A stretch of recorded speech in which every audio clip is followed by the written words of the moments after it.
J'ai commencé le kayak à l'âge de 6 ans parce que je faisais de l'escalade dans le même club de kayak. Et au final, à la fin des séances d'escalade, j'allais voir les entraînements de kayak. Et j'ai trouvé ça génial, du coup j'ai demandé à mes parents de commencer.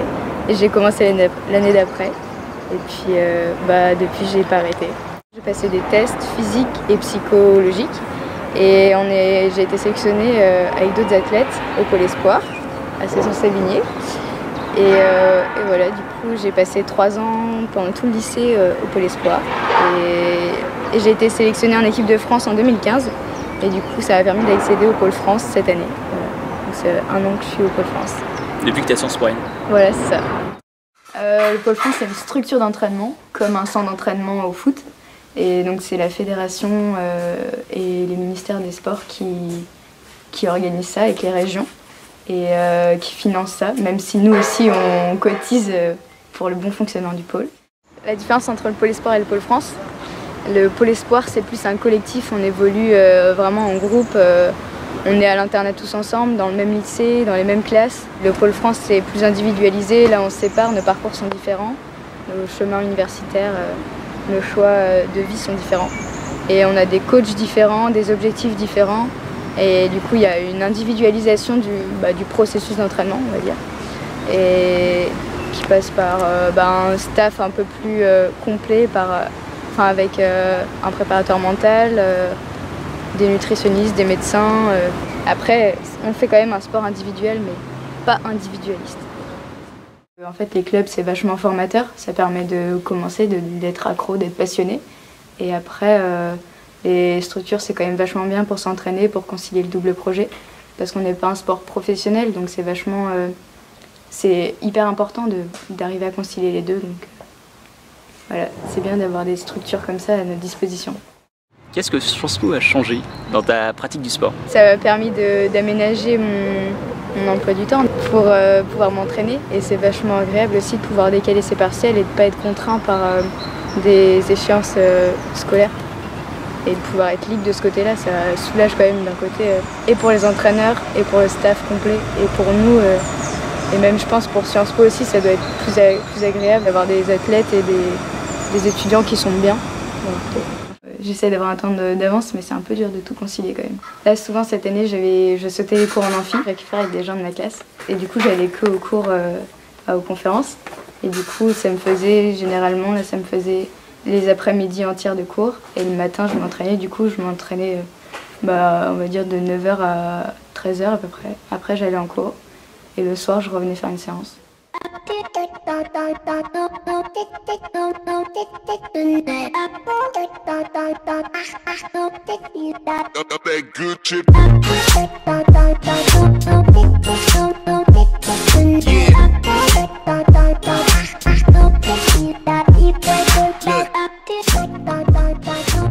On a entre 2 à 3 séances par jour et des séances de 1 heure à 2 heures, ça dépend. Et on alterne, en général on a une séance de bateau par jour. Après on a 2 séances de PPG, donc ça peut être de la natation, de l'escalade, du squash, de la musculation, du gainage, de la course à pied, du VTT. Tu vis un peu ici, non? Oui, c'est notre deuxième maison.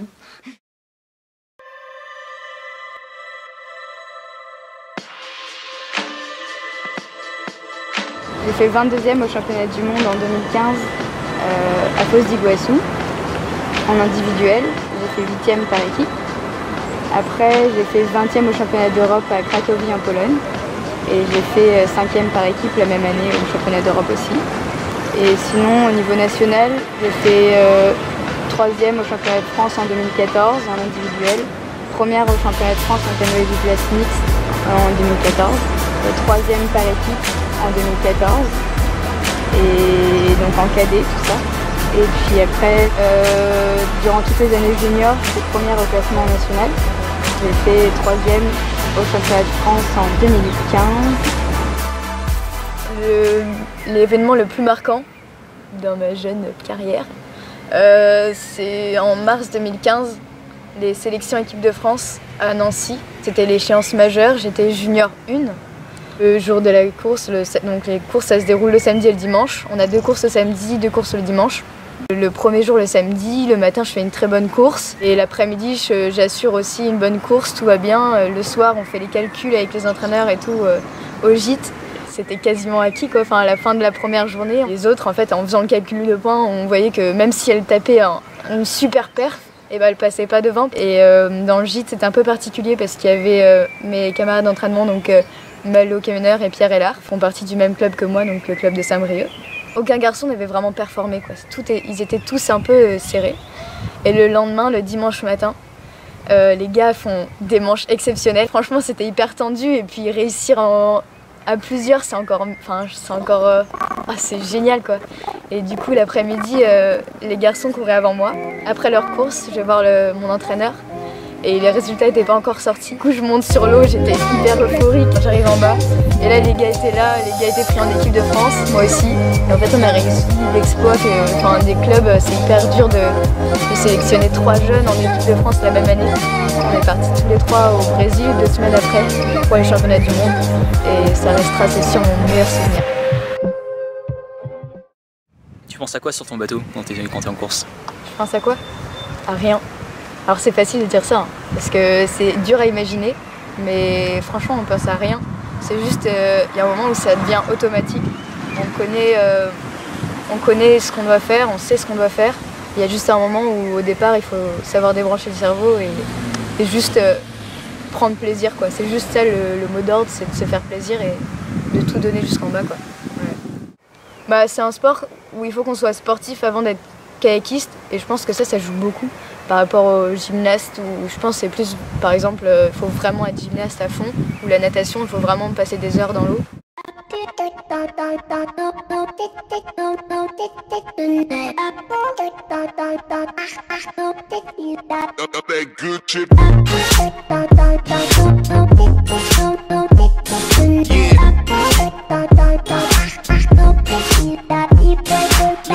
Le plus important c'est d'avoir des épaules solides. Parce que par exemple moi j'ai une blessure à l'épaule il y a 1 an. Du coup j'ai dû arrêter là pendant 8 mois le bateau. Et donc je pense que le plus important c'est d'avoir une bonne proprioception, d'avoir une musculature assez équilibrée.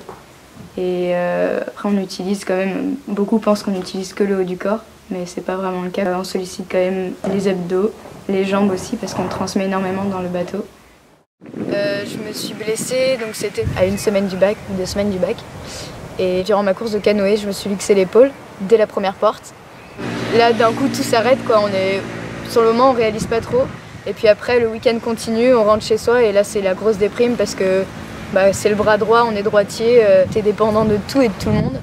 Et puis surtout, t'as plus ton sport et là, t'as le bac dans 2-3 semaines, tu peux plus écrire, tu peux plus réviser. Ah, c'est l'angoisse, c'est vraiment atroce. Et après, tu t'accroches quand même, tu vois qu'il y en a qui s'en sont sortis.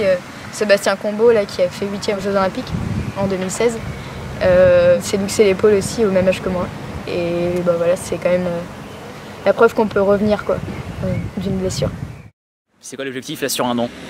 Sur 1 an, ça va être de reprendre un peu mes marques en compétition sur le circuit national, reprendre un bon niveau, on va dire. J'ai certes l'objectif l'an prochain de me sélectionner en équipe de France moins de 23 ans, mais d'ici là il y a du chemin et on verra ça étape par étape. Est-ce que les JO, c'est un objectif, oui ou non? C'est un objectif, c'est plus un rêve qu'un objectif. Ouais. Quand c'est dur à l'entraînement, ça nous fait rêver. Si bien sûr sur le long terme, mais pas à court terme, quoi. En tout cas moi je sais très bien que c'est pas... Je suis pas en route pour les JO tout de suite, quoi. Je vous laisse le temps. La plus grosse boulette en compétition, c'est au championnat du monde avant la course par équipe. On se pointe avec mes 2 coéquipières au départ, on était torse nu, en brassière, sous notre gilet et sous le dossard, 45 secondes avant notre départ. On apprend que si on court dans cet état, sans kawaii, sans lycra, on est disqualifié. Du coup, nos entraîneurs ils commencent à courir, ils stoppent la course, on va chercher nos kawaii, on s'habille et là c'est parti pour la finale, quoi.